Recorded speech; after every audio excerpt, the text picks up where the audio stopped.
All right, let's go over using a interesting selection tool called the Select Range tool. So first off, as a review, I've got this blue car, which I got off Canvas. This blue car that I've put on my document. I want to make sure I can see the whole thing while I do my selecting. And of course, it'll be up to you what selection tool you want to use. You can do the quick selection. You can use your magnetic lasso or whatever tools that you like the most to select it. It's going to be a pretty rough selection here, as this is not the simplest thing to select, but I'm going to whip this in here. You really should be a lot closer than I am right now when you're selecting, but it's fine. So get your selection, and remember, when you're selecting, you want to zoom up, Control++. You can use the hand tool, press spacebar, and then move around to be able to refine your selections. When you're on a plus to select, if you need to get rid of something, just hold the Alt key down and move over the area you need to get rid of, and then you can select again. So you would go around and try to get this selection good. Now, for the purposes of this demonstration, I'm not going to take all the time in the world to do this because that's not really what this one is about. So I'm going to let this be super rough because it is really bad. But what we're looking for mostly for this one is I want to be able to work with the blue part of the car, because what we're going to do in this example is we're going to use a color range selector, which is going to allow us to select the blue parts of this picture.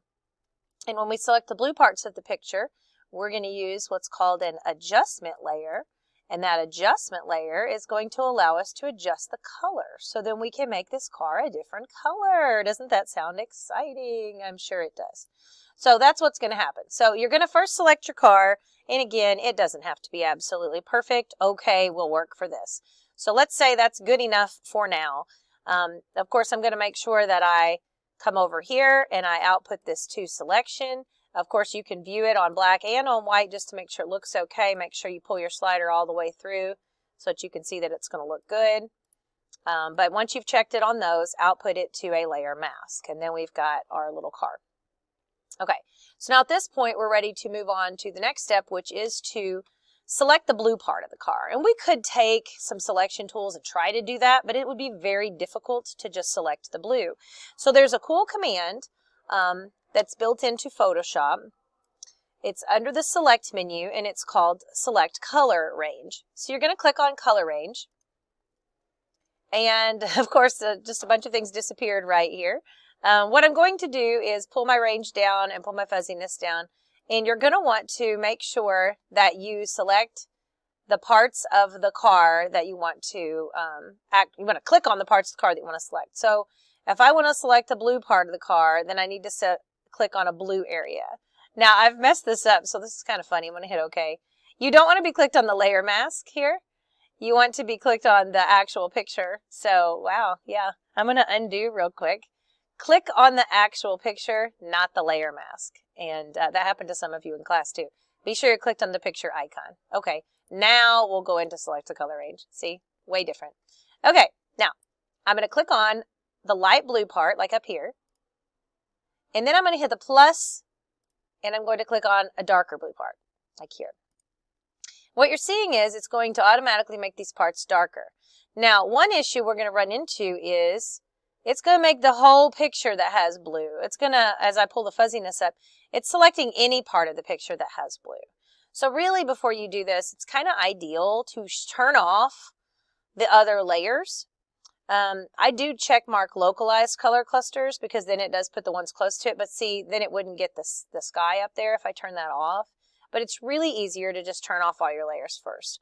If you don't have any layer groups, you can hold down the Alt key and click your layer, and it makes it be the only one that's on. And hold the Alt key again and click it, and it turns them all back on. So let's try this one more time. Select color range now that I've got it to just this one. And I'm clicked on this thumbnail, not the mask, and click the light area, hit the plus sign, click a dark area. And then you're going to increase this fuzziness to where you can mostly see that it's selected the blue. There's a little piece here, that, and then the top of the car. You don't want it to be selecting the wheels. So let me pull my range up. So I'm going to pull this back just a little bit. All right, that looks about right. I'm going to hit OK, and now you'll have marching ants on your car. Now, it's not perfect at all, and I could go back into it. To get back into it, I'm going to have to click on my mask because now it has made, I've got this mask here, you know, for my car. Well, actually, let's not do that. You can go back to select color range if you need to make changes to it. That's probably the easiest way. And now we're actually up on the car so you can see it a little bit better. But I can go through here and try to add in some more. Let's see if we can get some more in here. There we go. I'm just clicking some additional spots. And I don't want to click on anything that's white because we don't want to mess with all that. So, and you can pull the fuzziness down if it's starting to get other parts of the car. Okay, I'm going to hit OK. All right, so now it's changed a little bit. I lost this bottom part though. That's going to create a problem. The good thing is this is going to be on a layer mask, so you can update it after you make it, and it's not an issue. All right, down here is the adjustment layer button. So to change the color, we're going to use a hue saturation adjustment layer. That's going to open up the properties panel. If you don't see the properties panel, anytime you can't see any panel, you go to the window menu. And if I drag this back and forth, it will start changing the colors. Now in this case, I don't have a very good selection. And so if you don't have a good selection, you're going to want to go back and reselect. So I'm going to delete my layer, come back to my car, and I'm going to go back to select and color range, and I'm going to try to do a better job selecting. So I'm going to click on this back part, click my plus, click on these, click here. Just click around in some various places. Make sure you're getting the light areas as well and increase that fuzziness. And then go ahead and hit OK. All right, that looks like a much better selection. Now we can go back into it. This little button looks like moons, hue saturation. And now we drag, see how much better that looks? Now, even if it wasn't perfect, we could still adjust the layer mask, just like we do with regular layers. We just double click the layer mask of the hue saturation. And then we're going to go into select a mask, but now we're just looking at the color of the car. So we can use our same tools, like I can use this to paint in, but I caution you about using this too much because when we use the color range, it also makes it kind of blend between parts. So you may not want to mess with this too much. If I plus on here, see, it's going to take that dark part very sharply. Like it's not going to have that nice, easy edge that it did a minute ago. See, same thing in here. I lose some of what we would call the shine, I guess you might say. So I'm going to hit OK, put it back out, and then there we go. So you can still edit it. You just double click there and go into select and mask.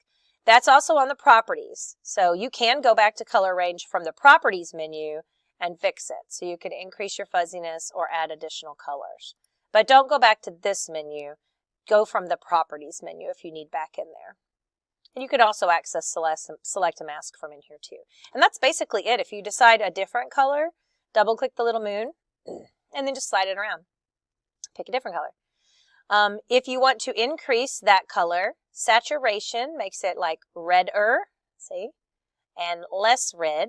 And I mean, you go all the way, you're going to be black and white gray. But that's your saturation. There's also a lightness, so you could lighten that red a little, which those never look very good. I don't recommend using lightness, but if you darken a little bit, the darken looks okay. So there you go. And the shines are kind of avoided in here because the shines were almost white. So those shines probably still have a little bit of a blue to them, but it kind of looks okay. You could still go in, like I said, to the layer mask if it bothered you and paint in those shine areas. So I could take and paint that shine area out, or up here, you know, or anywhere else if you hit OK, and then see it adjust those areas. So you just go back into the layer mask to make those color changes. So once again, that was a review of the select color range feature. And then we added an adjustment layer. We added a hue saturation adjustment layer. And then if you got ready to pick this up and move it with your move tool, it's not connected. So I'm going to undo. You're going to need to group these when you're done. So select them both by holding click, shift, click, Control G. And then I have a red car. And now I can pick it up and move it if I'm set to select group. And that's pretty much that. There are other types of adjustments out there other than just hue saturation. For instance, wherever my UFO is here, if I wanted to make this darker, I could do what's called a levels adjustment. And if I don't select anything, it'll do it to the whole layer, but I have to connect it to the layer. So here's how we do that. If I click on levels it's going to adjust the levels. So I pull this black slider down, it makes the dark parts darker. If I move the gray one direction, it makes the middle parts lighter, and one direction it makes the middle parts darker. And if I pull on this white one, it makes the white parts whiter. So that's usually not the best thing to do. But so I want this darker. The problem is, because there was nothing pre-selected, if I turn all my other layers back on, anything below it is also going to have the color knocked out. See how the color's crazy? So what you want to do is, if you're not going to pre-select something, you're going to want to clip this to its matching layer before you group it. And you can right-click it and clip it. We've done clipping masks with shapes before. Or you can click on this layer and on the properties thing, hit this little down arrow. So now it's only doing it. See, it's pointing. It's saying I'm only going to mess with the levels on the UFO layer. And then I can hold down my Shift and Control G and I can group those. All right.